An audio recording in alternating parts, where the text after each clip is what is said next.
Shahana and Joseph, ready alle renduperum? All right, Shahana, your 1 minute starts now.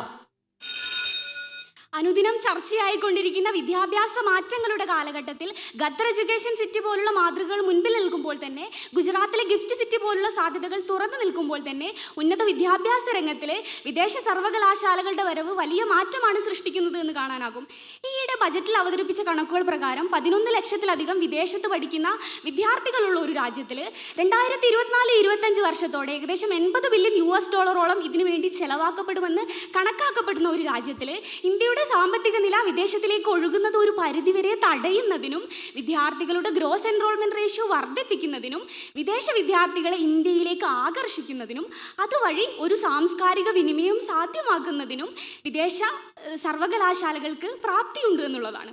ഇന്ത്യയുടെ ഭാവി ഇന്നത്തെ class മുറികളിലാണ് എന്നിരിക്കെ വിദേശത്തിലേക്ക് ചേക്കേറാനൊരുങ്ങുന്ന Indian വിദ്യാർത്ഥികളെ ഒരു പരിധിവരെ അതിൽ നിന്ന് തടയുന്നതിനും അതുവഴി മസ്തിഷ്ക ചോർച്ച തടയാനും ഇന്ത്യയിൽ തന്നെ അന്താരാഷ്ട്ര നിലവാരമുള്ള ഒരു ഉന്നത വിദ്യാഭ്യാസ രംഗം സൃഷ്ടിക്കാനും ഇത്തരത്തിൽ വിദേശ സർവകലാശാലകൾക്ക് കഴിയും. Yes. So Joseph, now you will get 1 minute and your time starts now.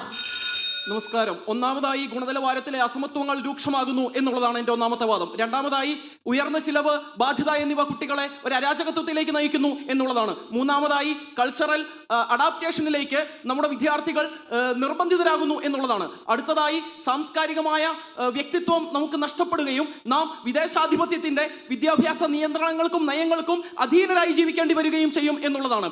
അടുത്തതായി, മസ്തിഷ്ക ചോർച്ച തടയുകയല്ല, മറിച്ച് അത് സംഭവിക്കുകയും വൈദേശിക വിദ്യാഭ്യാസ പഠന രീതികളുടെ കീഴിൽ നമ്മുടെ ചിന്താധാരകൾ നമുക്ക് പണയം വെക്കേണ്ടി വരും എന്നുള്ളതാണ്. അടുത്തതായി, കുട്ടികൾക്ക് ലഭിക്കേണ്ട സംവരണം അതേപോലെയുള്ള ആനുകൂല്യങ്ങൾ ഇല്ലാതാവുകയും അത് വൈദേശിക പഠനത്തിന് കീഴിലാക്കപ്പെടുകയും അവിടെ ഒരു രാഷ്ട്രീയ അരാജകത്വം ഉണ്ടാവുകയും ചെയ്യുമെന്നുള്ളതാണ്. അടുത്തതായി, പൊതു നിയന്ത്രണം നമ്മുടെ വിദ്യാഭ്യാസ മേഖലയ്ക്ക് നഷ്ടമാവുകയും ആർത്തവാവധി പോലെയുള്ള വിദ്യാർത്ഥികൾക്ക് ലഭിക്കേണ്ട ആനുകൂല്യങ്ങളെ ഇത് സാരമായി ബാധിക്കുകയും ചെയ്യും എന്നുള്ളതാണ്. അടുത്തതായി, പാഠ്യപദ്ധതി പ്രവർത്തനാധിഷ്ഠിതമാകുന്നതിന് പകരം ഇത് കരാറധിഷ്ഠിതമാകും എന്നുള്ളതാണ്.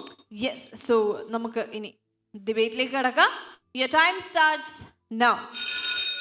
ഇൻസ്റ്റിറ്റ്യൂട്ട് ഓഫ് ഇന്റർനാഷണൽ എഡ്യൂക്കേഷന്റെ കണക്കുകൾ അനുസരിച്ച് 2019-20 ഏകദേശം 2 ലക്ഷത്തോളം വിദ്യാർത്ഥികളാണ് വിദേശത്തിലേക്ക് പോയിട്ടുള്ളത് എങ്കിൽ വിദേശകാര്യ മന്ത്രാലയത്തിന്റെ 2023 കണക്കുകൾ പരിശോധിക്കുമ്പോൾ അത് 13 ലക്ഷത്തിൽ എത്തി നിൽക്കുന്നു. ഈ ഒരു ഒഴുക്ക് ഇത്തരത്തിൽ നമ്മുടെ ഇന്ത്യയെ സംബന്ധിച്ചിടത്തോളം ചെറുപ്പക്കാർ അധികമുള്ള ഒരു രാജ്യത്തിൽ ഇത്തരത്തിൽ മാനവ വിഭവത്തിന്റെ ഒഴുക്ക് തടയാൻ ഇത്തരത്തിൽ വിദേശ സർവകലാശാലകളുടെ വരവോടുകൂടി സാധ്യമാകുമെന്നുള്ളതാണ്.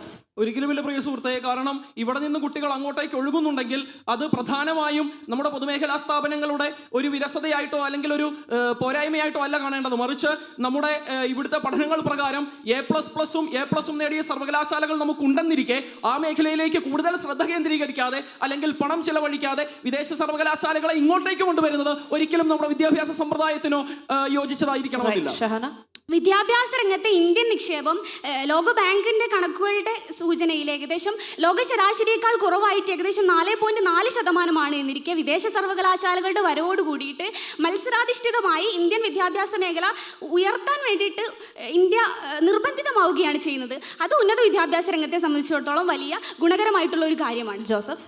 പ്രിയ സുഹൃത്തെ, കോസ്റ്റാറിക്കയുടെ ആദ്യ വനിതാ പ്രസിഡന്റ് ആയിരുന്ന ലോറ ചിഞ്ചിലയും അതേപോലെ തന്നെ കരീബിയൻ ദ്വീപസമൂഹമായ ട്രിനിഡാഡിന്റെ പ്രധാനമന്ത്രിയായിരുന്ന കമല പ്രസാദ് ബിസ്വേശ്വറുമൊക്കെ അവർക്ക് ലഭ്യമായിരുന്ന പ്രാഥമിക വിദ്യാഭ്യാസത്തിലൂടെ ഈ പദവിയിലേക്ക് എത്തിപ്പെട്ടവരാണ്. അപ്പോൾ വിദേശ സർവകലാശാലകളുടെ അല്ലെങ്കിൽ വിദേശ വിദ്യാഭ്യാസത്തിന്റെ മാത്രം അടിസ്ഥാനത്തിലല്ല, മറിച്ച് അവർ നേടുന്ന അനുഭവത്തിന്റെയും സമ്പത്തിന്റെയും അടിസ്ഥാനത്തിലാണ് ഒരു ജനതയെ നമുക്ക് മുന്നോട്ടേക്ക് നയിക്കാൻ കഴിയുന്നത്. അതിന് വിദേശ സർവകലാശാലകൾ ആവശ്യമാണ് എന്ന് നിർബന്ധമില്ല. വിദേശകാര്യ മന്ത്രാലയത്തിന്റെ 2016 മുതൽ 20 വരെയുള്ള കണക്കുകൾ പരിശോധിക്കുമ്പോൾ 160 രാജ്യങ്ങളിൽ നിന്നായിട്ട് ഏകദേശം 3 ലക്ഷത്തോളം വിദ്യാർത്ഥികളാണ് ഇന്ത്യയിലേക്ക് എത്തിയിട്ടുള്ളത്. അപ്പോൾ ഈ ഒരു സാഹചര്യത്തിൽ 2020 സംബന്ധിച്ചെടുത്ത് നോക്കുമ്പോൾ 2022 അത് 14% വളരുന്നുണ്ട്. അപ്പോൾ ഈ ഒരു വളർച്ച കൂടുതൽ പ്രാപ്യമാക്കാനാണ് ഇത്തരത്തിൽ വിദേശ സർവകലാശാലകൾ വരിക വഴി നമുക്ക് സാധ്യമാകുന്നത്. താങ്കൾ ഇവിടെ പറഞ്ഞതുപോലെ മറ്റൊരു വാദം ഉന്നയിക്കാനാണ് ഞാൻ ആഗ്രഹിക്കുന്നത്. കാരണം അക്കാദമിക സ്വാതന്ത്ര്യം, ഭരണപരമായ സ്വാതന്ത്ര്യം, ധനകാര്യ സ്വാതന്ത്ര്യത്തിനൊക്കെ നമുക്ക് കൂച്ചുവിലങ്ങിടുകയാണ് ഈ വിദ്യാഭ്യാസ മേഖലയിൽ നമുക്ക് കൂച്ചുവിലങ്ങിടുകയാണ് വിദേശ സർവകലാശാലകൾ ചെയ്യുന്നത്. കാരണം കേരളത്തിലെ ഡിജിറ്റൽ യൂണിവേഴ്സിറ്റികൾ, ഡിജിറ്റൽ സയൻസ് പാർക്ക് പോലെയുള്ള സൗകര്യങ്ങളെ വളർത്തിക്കൊണ്ട് വരിക വഴി നമുക്ക് നമ്മുടെ വിദേശ സർവകലാശാലകൾക്ക് ഉള്ളതിലപ്പുറത്തേക്ക് ഒരു സാധ്യതകൾ നമ്മുടെ വിദ്യാർത്ഥികൾക്ക് പ്രദാനം ചെയ്യുവാൻ കഴിയുമെന്നുള്ളതാണ്. ഇവിടെ നമ്മൾ പരിഗണിക്കേണ്ട മറ്റൊരു വസ്തുത, വിദേശത്ത് പോയി പഠിക്കുന്ന വിദ്യാർത്ഥികളെ സംബന്ധിച്ചിടത്തോളം അവിടെയുള്ള പഠനത്തിന് ചെലവ് മാത്രമല്ല, അവിടെ ജീവിക്കാനുള്ള ചെലവ് കൂടെ പരിഗണിക്കേണ്ടതുണ്ട്. ഉദാഹരണത്തിന് അമേരിക്കയിൽ പോയി പഠിക്കുന്ന ഒരു വിദ്യാർത്ഥിയെ സംബന്ധിച്ചിടത്തോളം പ്രതിമാസം 1.5 ലക്ഷത്തോളം രൂപയാണ് അവൻ്റെ ജീവിത ചെലവിനായിട്ട് കണക്കാക്കപ്പെടുന്നത്. എഡ്യൂക്കേഷൻ ലോൺ പോലെയുള്ള പലവിധ മാർഗങ്ങളിലൂടെ ഇത് പ്രാപ്യമാകുന്ന നമ്മുടെ വിദ്യാർത്ഥികൾക്ക് ഇന്ത്യയിൽ ആ നിലവാരത്തിലുള്ള വിദ്യാഭ്യാസം വരുമ്പോൾ അത് വളരെ ഗുണകരമായിട്ടുള്ള ഒരു കാര്യം തന്നെയാണ്. ഫീസിബിൾ ആണ് ജോസഫ്. പരീക്ഷാ പരിഷ്കരണ കമ്മീഷന്റെ ഇപ്പോഴത്തെ റിപ്പോർട്ട് പ്രകാരം ഏതാണ്ട് 30 പരീക്ഷ നടത്തി 30 ദിവസത്തിനകം റിസൾട്ട് അറിയിക്കണമെന്നും 15 ദിവസത്തിനകം സർട്ടിഫിക്കറ്റ് നൽകണമെന്നും ഹാജർ മാനദണ്ഡമാക്കേണ്ടതില്ല എന്നുള്ള അറിയിപ്പുകളോടെ നമ്മുടെ വിദ്യാർത്ഥികൾക്ക് അനുകൂലമായ എല്ലാ സാഹചര്യങ്ങളും ഉള്ളപ്പോൾ ഒരിക്കലും വിദേശ സർവകലാശാലകളെ നമ്മൾ നമ്മുടെ വിദ്യാഭ്യാസ മേഖലയിലേക്ക് പ്രോത്സാഹിപ്പിക്കേണ്ട യാതൊരു ആവശ്യവുമില്ല എന്ന് ഞാൻ പറയും.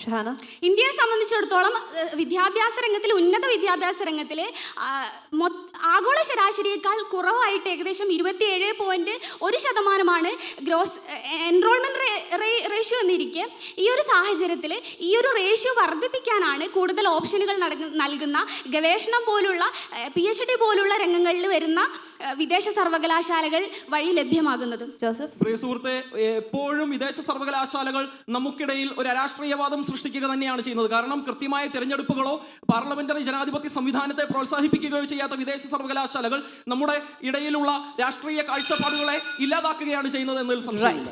ഷഹാന ആൻഡ് ജോസഫ്, നിങ്ങളുടെ സമയം അവസാനിക്കുകയാണ്. രണ്ടുപേരും ഒന്ന് കൈകൊടുത്ത് പിരിഞ്ഞോളൂ. നല്ലൊരു കൈയടി കൊടുക്കുക. This was 12th pair on stage. Federal Bank Speak for India Kerala Edition Season 8 in association with Madhrbhoomi.